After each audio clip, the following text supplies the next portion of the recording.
बूढ़े गिद्ध की इन बातों को ठीक से समझ लो, कभी मुसीबत में नहीं पड़ोगे। जय श्री कृष्ण मित्रों, स्वागत है आप सभी का एक बार फिर से गोपेश ज्ञान यूट्यूब चैनल में। आज की कहानी बड़ी ही ज्ञानवर्धक और शिक्षाप्रद है। आपसे निवेदन है कि बस वीडियो में पूरा अवश्य बने रहें। एक बार धरती लोक पर गिद्धों के लिए भोजन मिलना दूभर हो गया।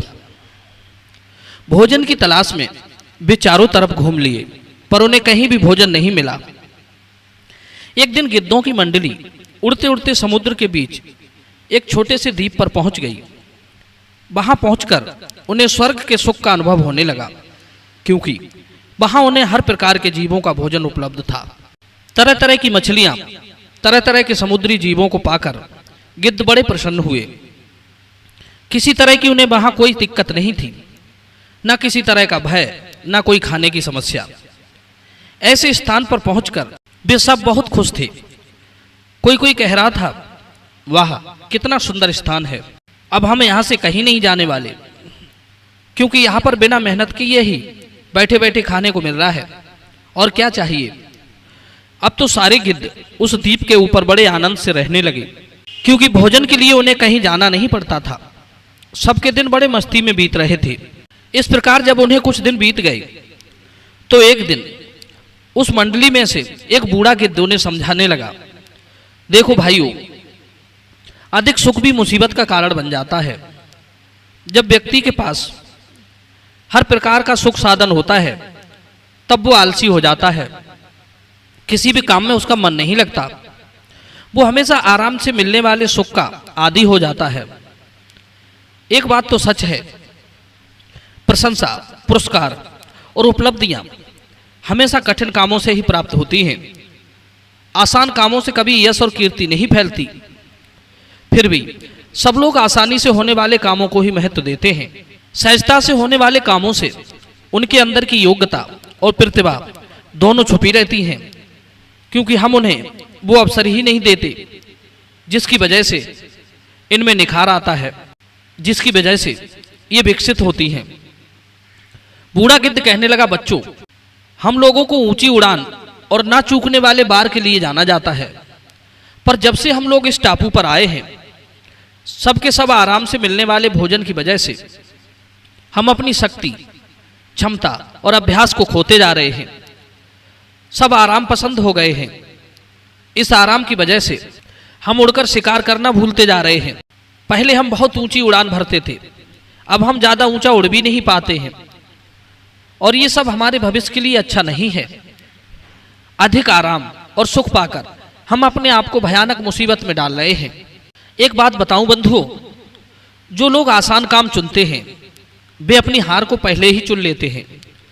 वे ये सिद्ध कर देते हैं कि उनमें परिश्रम करने की योग्यता नहीं है। ऐसे लोग अपनी कमजोरी पहले ही जता देते हैं। आसान काम चुनकर आराम से मिलने वाले सुख को पाकर वे निकम्मा, निठल्ला बन जाते हैं। ऐसे लोग अपने आप को इतना असमर्थ बना लेते हैं कि किसी तरह की चुनौती को स्वीकार करना उनके बस में नहीं रहता। और याद रखना, समाज भी ऐसे लोगों का सम्मान नहीं करता है। बूढ़ा गिद्ध बोला, भाइयों, जिस किसी को मेरे साथ चलना है वो चले, मैं अभी ये टापू छोड़कर पुराने जंगलों में जा रहा हूं। अब तो बूढ़े गिद्ध की बात सुनकर सारे गिद्ध हंसने लगे। कहने लगे, काका, आप तो उस गुबरैला कीड़ा की तरह हो जिसे गुलाब की सुगंध नहीं भाई, और वो पुनः जाकर गोबर के ऊपर बैठ गया। मित्रों, सारे गिद्धों ने मिलकर उस बूढ़े गिद्ध की खूब खिल्लियां उड़ाई। बेचारा बूढ़ा गिद्ध अकेला ही वहां से चला गया और पहले वाले जंगलों में आकर रहने लगा। धीरे धीरे बहुत समय बीत गया।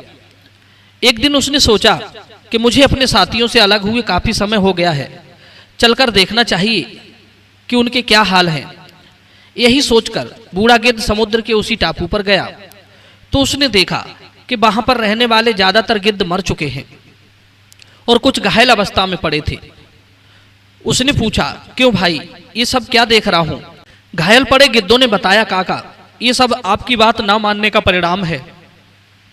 हम में से किसी ने भी आपकी बातों को गंभीरता से नहीं लिया और उल्टी आपकी मजाक उड़ाई। उन्होंने बताया कि आपके जाने के कुछ दिनों के बाद एक बड़ी सी जहाज इस टापू पर आई थी और खूंखार चीतों को यहाँ पर छोड़कर चली गई। उन चीतों ने पहले तो हम पर हमला नहीं किया, पर जैसे ही उन्हें इस बात का पता चला कि हम सब खा खा कर आलसी हो गए हैं, ज़्यादा ऊंचा उड़ भी नहीं सकते, तो उन्होंने हमको पकड़ पकड़ कर खाना शुरू कर दिया। सारे गिद्धों को उन चीतों ने खा डाला। बस हम कुछ लोग ही जीवित बचे हैं, वो भी घायल अवस्था में। पता नहीं कब प्राण निकल जाए। बूढ़ा गिद्ध कहने लगा, बच्चों, तुम सबकी ये दशा देखकर मुझे तुम्हारी मूर्खता पर तरस आ रहा है। काश तुम सब लोग मेरी पहले ही बात मान लेते।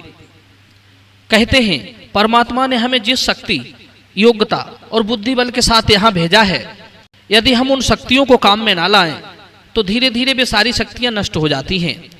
यदि हम अपनी बुद्धि बल को प्रयोग में ना लाएं तो बुद्धि घटती चली जाती है। इसी तरह इस शरीर को सुख दे देकर हम इसकी कार्य क्षमता को खो देते हैं। इस शरीर की सहनशीलता नष्ट हो जाती है, अंदरूनी ताकत खत्म हो जाती है।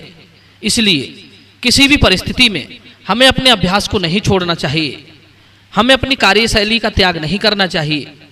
कहते हैं सोना आग में तपकर ही कुंदन बनता है। आराम में रहने वाला, सुख में पलने वाला कभी प्रसिद्धि नहीं पाता। प्रसिद्धि उसी को प्राप्त होती है जो विषम परिस्थितियों से जूझने की हिम्मत रखता है।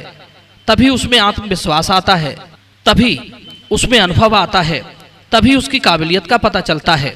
मित्रों, इस कहानी का तात्पर्य ये है कि यदि हम सुखी जीवन जी रहे हैं, फिर भी हमें अपने गुणों को विकसित करते रहना चाहिए। हमें ये आदत बनानी चाहिए कि हम सब कुछ होते हुए भी रोज का भोजन मेहनत करके ही कमा कर खाएं। आराम से बैठकर खाने वाला अपने गुणों को, अपनी शक्ति को, अपने हौसले को और अपने अभ्यास को छीण करता रहता है। जीवन में कभी भी निकम्मा बनकर ना रहें, वरना कुएं के मेंढक की तरह कुएं में पड़े पड़े ही मर जाओगे। इन इंद्रियों को अधिक सुख देकर हम इस शरीर को कमजोर बनाने का काम करते हैं। कहते हैं जिस तरह शिक्षा ना पाए हुए तथा काबू में ना आने वाले घोड़े जैसे अपने सारथी को मार्ग में मार गिराते हैं, वैसे ही ये इंद्रियों को बस में ना रखने वाले पुरुष को ये इंद्रियों के कारण मरना पड़ता है। ऐसा व्यक्ति शीघ्र ही ऐश्वर्य, प्राण, धन और स्त्री से हाथ धो बैठता है। मित्रों, यदि इस वीडियो से आपने कुछ सीख ली हो तो वीडियो को एक लाइक अवश्य करना। साथ ही साथ चैनल को सब्सक्राइब कर चैनल से जुड़ जाना, क्योंकि मैं आपको इसी तरह की ज्ञानवर्धक और शिक्षाप्रद कहानियां लेकर आता रहता हूं। आप सभी का बहुत बहुत धन्यवाद। जय श्री कृष्ण।